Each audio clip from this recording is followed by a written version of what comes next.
Assalamualaikum warahmatullahi wabarakatuh. Perkenalkan, nama saya Karmilah, kelas 3E Prodi Budidaya Tanaman Hortikultura. Nah, pada kesempatan kali ini saya ingin mempresentasikan prinsip-prinsip ekonomi manajerial. Prinsip-prinsip ekonomi manajerial. Pengertian dan ruang lingkup ekonomi manajerial. Pengertian ekonomi manajerial adalah penerapan teori ekonomi dan alat analisis ilmiah pengambilan keputusan untuk membahas bagaimana organisasi dapat secara efisien dan efektif mencapai tujuan mereka. Adapun definisi lain dari ilmu ekonomi manajerial yaitu sejenis ilmu yang menunjukkan penerapan teori ekonomi dan analisis pengetahuan dalam pengambilan keputusan. Keputusan ini menentukan bagaimana organisasi dapat mencapai tujuannya dengan lebih efektif.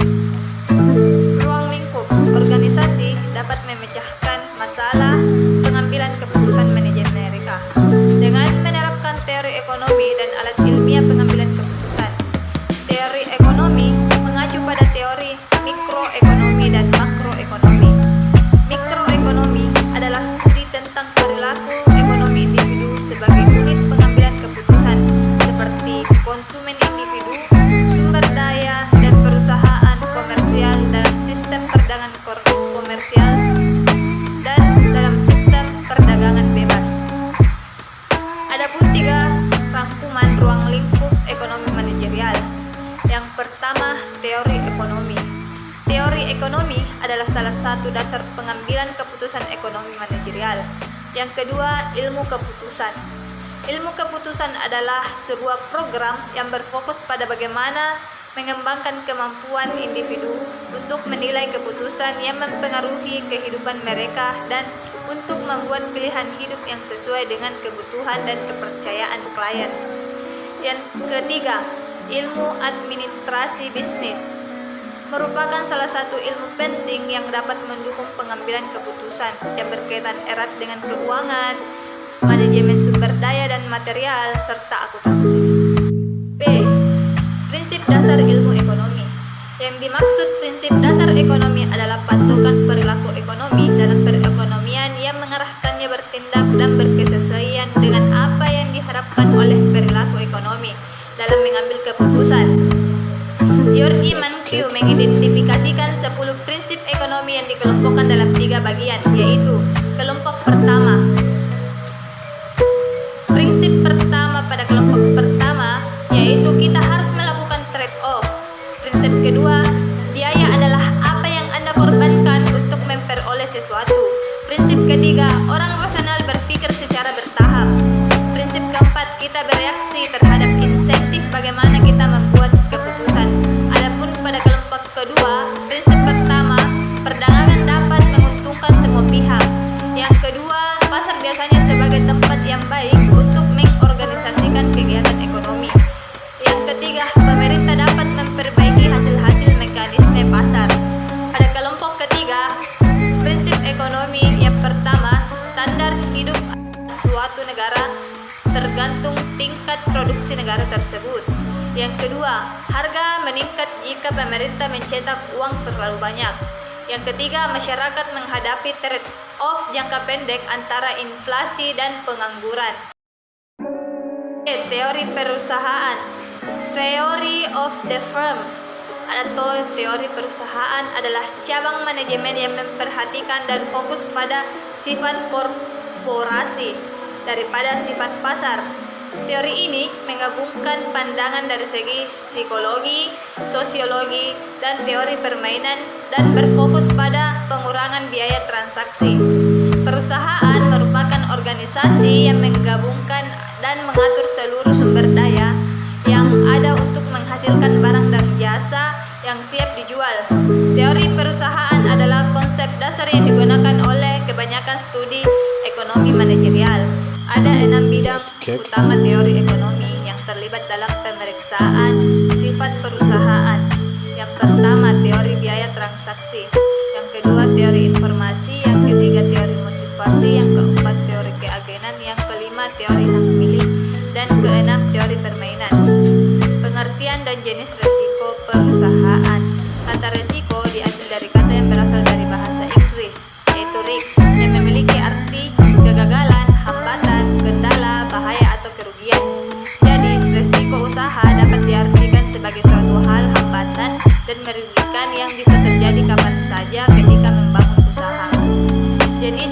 resiko perusahaan dibagi atas 6. Yang pertama resiko keuangan, yang kedua resiko permodalan, yang ketiga resiko perusahaan, yang keempat resiko operasional, yang kelima resiko teknik, dan keenam resiko pasar.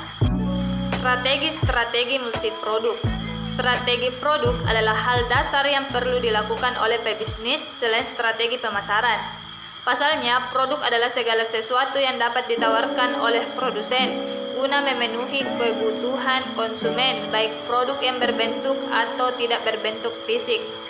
Adapun 6 strategi multiproduk, yaitu yang pertama strategi positioning produk, yang kedua produk baru, yang ketiga desain produk, yang keempat overlapping produk, yang kelima ruang lingkup, yang keenam eliminasi produk. Keputusan manajerial. Keputusan atau decision merupakan pilihan yang dibuat dari beberapa alternatif yang tersedia. Pengambilan keputusan atau decision making adalah proses identifikasi masalah dan kesempatan, kemudian memecahkannya. Pengambilan keputusan yang baik merupakan bagian vital dari manajemen yang baik, karena keputusan-keputusan yang menentukan bagaimana suatu cara organisasi menyelesaikan masalah, mengalokasikan sumber daya, dan meraih sasaran. Adapun macam-macam keputusan yang dibagi atas 2. Yang pertama, keputusan terprogram atau programmed decision. Yang kedua, keputusan tidak terprogram atau non-programmed decision. Langkah-langkah mengambil keputusan dibagi atas 4. Yang pertama, pengakuan terhadap persyaratan keputusan.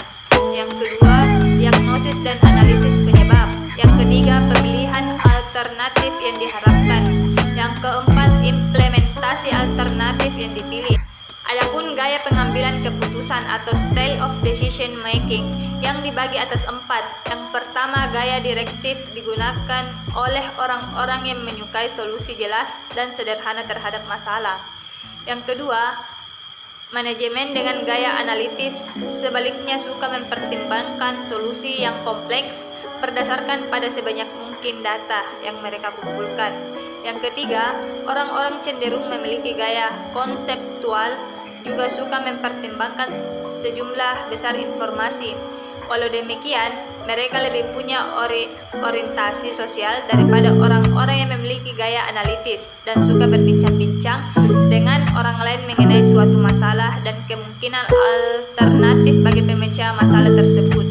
Yang keempat, gaya perilaku sering diterapkan oleh manajer yang memiliki perhatian besar pada orang-orang lain selaku individu. Kesimpulan, ekonomi manajerial adalah cabang ilmu ekonomi yang mempelajari prinsip-prinsip ekonomi dalam proses pengambilan keputusan di dunia bisnis.